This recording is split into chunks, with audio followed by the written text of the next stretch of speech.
What's up, guys? This is ipodtutorialdudes, and here I will be going through a little bit of a rant, but more of an instructional video as to why these new wireless technology routers and such are completely useless, especially if you live in the United States of America.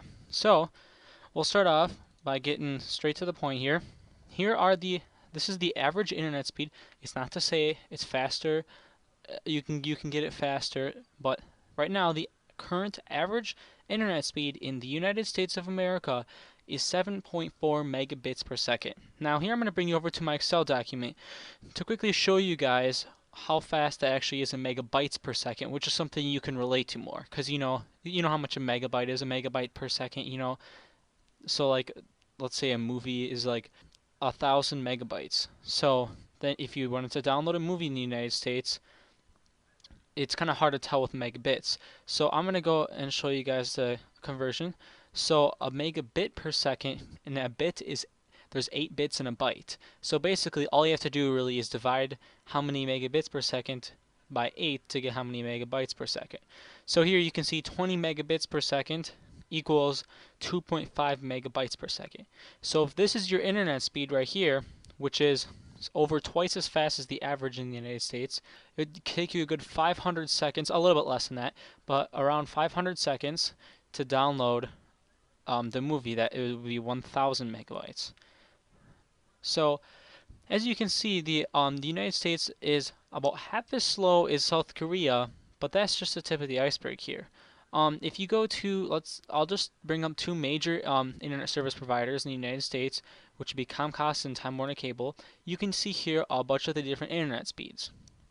So you can see for just their economy, which I guess no one would really get because this is cheaper, but anyways, just for their economy, it's 3 megabits per second. You're paying $40 a month. For the this is what most people I assume would choose, would be the 20 megabits per second. You're paying $35 a month. Now that's, okay, reasonably priced. However, compared to other countries, this is so much more expensive. Now see here, for 50 megabits per second. Now if we go over to our chart here, you can see that 50 megabits per second equals 6.25 megabytes per second. So that's, that's a good speed. And I mean, I would be totally happy. You can play like Battlefield 3 64 player matches with just this. I mean, I have 15 megabits per second, even though it usually ends up being around 20.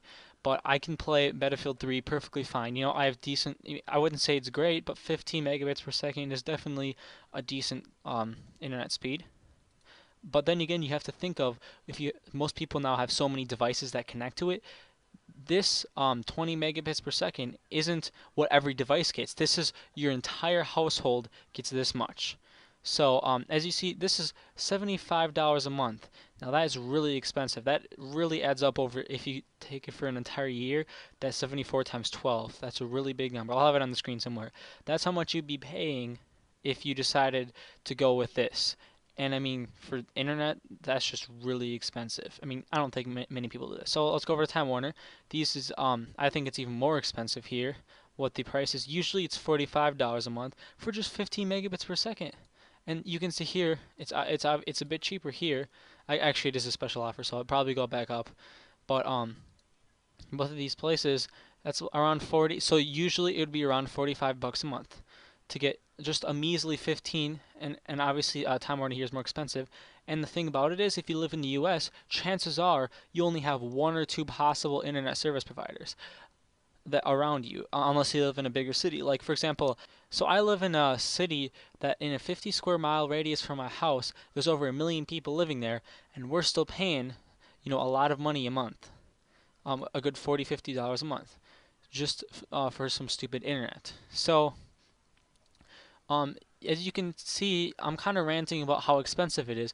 And now, the thing that makes wireless routers completely useless is most of you probably won't even afford this. I mean, I guess some people could afford more, but you really aren't going to need more than this, I suppose. But you're paying a lot of money to get, let's say, 50 megabits per second. And guess how fast wireless G is? This is a very old wireless technology. Most people have wireless N routers now, and AC routers even. Guess how fast wireless G goes up to? 54 megabits per second. That's why in our house we bought a wireless G router. I'd say a good 7, 8 years ago, like right when we got our high speed internet it was called high speed at the time because it was broadband, not dial up.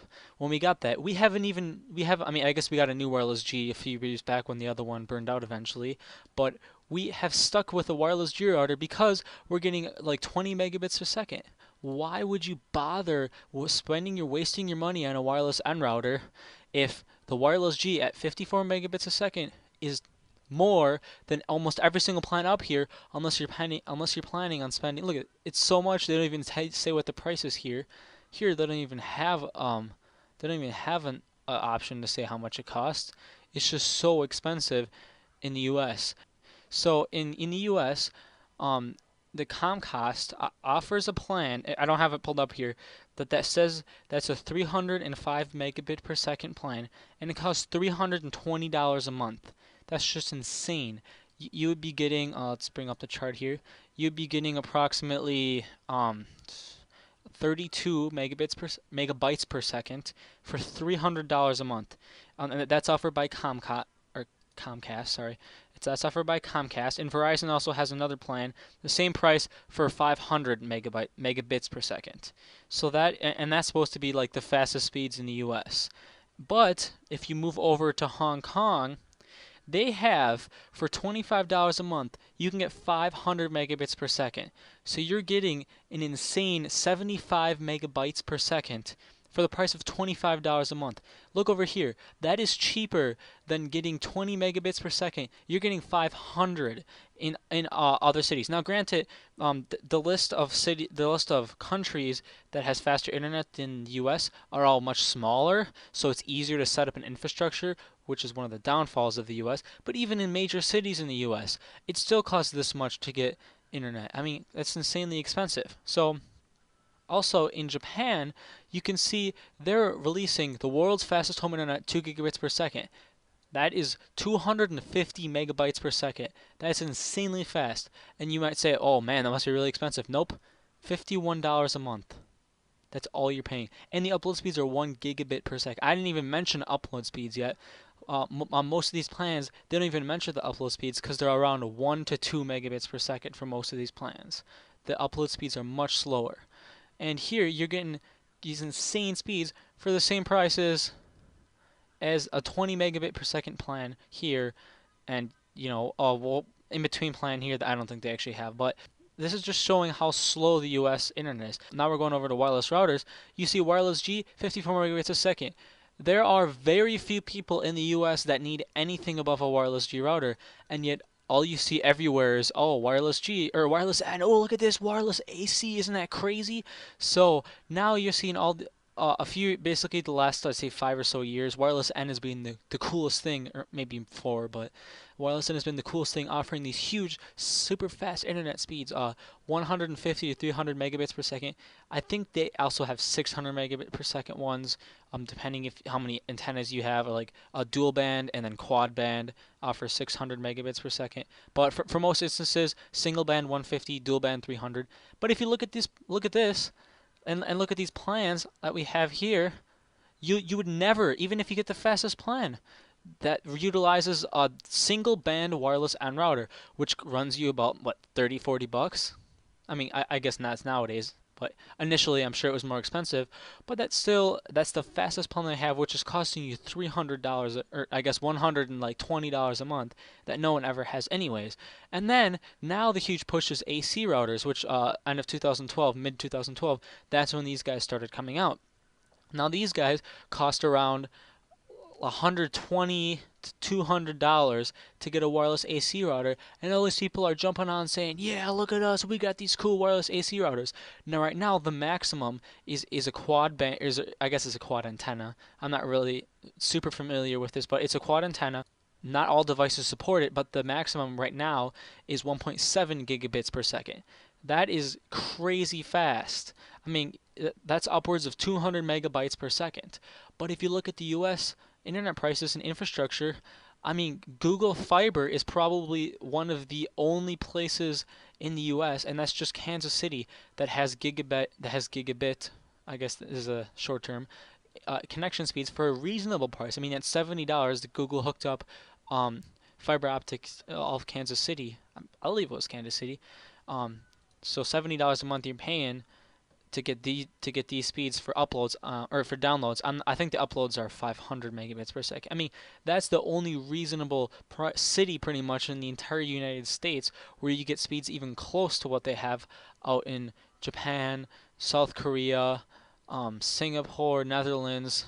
You know, they have a bunch of smaller countries in Europe too that they have those prices. So, and for wireless AC, the theoretical maximum is around 7 gigabits per second. Like no internet even is that fast in the first place, but I think it's 8 channel wireless AC. You can get up to 7 gigabits per second. You're combining two 80 hertz waves into a 160 hertz wave. It's kind of confusing, but it's there aren't any devices in the market that can do that yet. But the theoretical maximum 7 gigabits per second. That is a whopping 875 megabits per second. And going back to that movie earlier, it would take you not even 2 seconds, not even 1.5 seconds to download that 1000 megabyte movie if you had these insane speeds. And if you're in Japan, you're getting like that new internet service, you're only paying $51 a month. You're getting 250 megabits per second. That is the only time you'd really need to buy a wireless AC router, and you obviously wouldn't be able to max it out. And most motherboards probably don't even support anything over 1000 megabits per second that I've seen. So you'd have to have a relatively new computer to do that too. So these speeds, and then again, if you have that Japan speed, it would take you 4 seconds to download that movie. But here in the United States, having a wireless N router or a wireless AC router, unless you're paying a ton of money, does you absolutely no good. You're better off saving your money, sticking with a wireless G router, going to McDonald's a few extra times in the year. It's just pathetic, the infrastructure we have in the United States. And as you can see on this list, obviously this is this is the averages. We are ninth on this list, and we are falling rapidly. Because look at Sweden, Finland. These are smaller countries that are all going to catch up. They're all going to pass us because Because I mean, look at this. Look how expensive they're. Yes, they're starting to offer bigger plans like Comcast and sorry, I always say that wrong. Comcast and their 300 megabit per second plan, and Verizon Wireless's 500 megabit per second plan, but they all cost $300 plus, and no one's gonna buy that. So that's just the predicament that the US is in right now, because the speeds are so slow, the prices are so high, and so there's absolutely no point.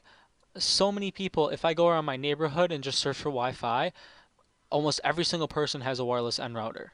It's crazy that people they fall into the advertising of wireless N. Look how fast it is. No, it's not any faster. I mean, I guess the only real difference you would notice is range, which can be a big thing for some people. Like if you have a really big house or you want to connect to it in your yard, then yes, go with wireless N. You will get increased range, especially at wireless G speeds. You will get bigger range, and also sometimes for multiple devices. You can see some performance increases with wireless N and wireless AC, but for me, the only reason I would want to purchase one of these is for range. We consistently on a daily basis have 8 devices connected up to wireless G. That's including stuff that streams Netflix, and so we can have 2 things streaming Netflix, me playing an online game, and be perfectly fine with a wireless G router. I mean, that's using a ton of bandwidth. Obviously, we would probably benefit a little bit more from a wireless N router, but then again, how much does it really matter? I think that it's just all this advertising that they're suckering people in that don't do their research. I mean, they even get a monthly bill saying you're paying, 40 some dollars to get these 20 megabits per second, and then you go out and buy this like wireless AC routers for like $200. Dude, just save your money. I mean, and pay for a few more months of your crappy internet service. So I mean, that's what we're stuck with here in the U.S. So props to those countries. I mean, they're doing a great job. They're trying to stick with. They're keeping it cheap, affordable. They're not. I mean, I guess maybe in Europe, but in Japan, they're not really like overtaxing super communist governments either that have full control and can do these things. These are democratic, free market governments that can still manage to have these speeds without completely overtaxing people. So I think that the US really needs to step up their efforts to improve their internet speeds because they are falling behind, especially with all this new streaming media these days. People are going to need more. I mean, if you're loading basic web pages, 10 megabits, even 3 megabits per second is fine. But since in this day and age, all this wireless streaming and downloading and stuff is becoming so much more prominent, especially if I don't know if we will actually end up doing this, but if we make the jump to 4K, this isn't going to cut it. If you're streaming more than one thing at a time in 4K, you're going to need at least 50 to 100 megabits per second. Then we'll start seeing wireless N become useful finally in the US. But is this close? We do have technically have the infrastructure, but I mean, as you can see, that they do offer things that are fast enough, but they're so expensive, and if the prices don't come down, no one's gonna buy them. So this concludes my rant on different wireless internet speeds and internet and all the stuff that just pisses me off about the internet in the United States. So I hope you guys enjoyed. Hope you thought this was interesting. Sorry it went long. I was having fun. See you guys around.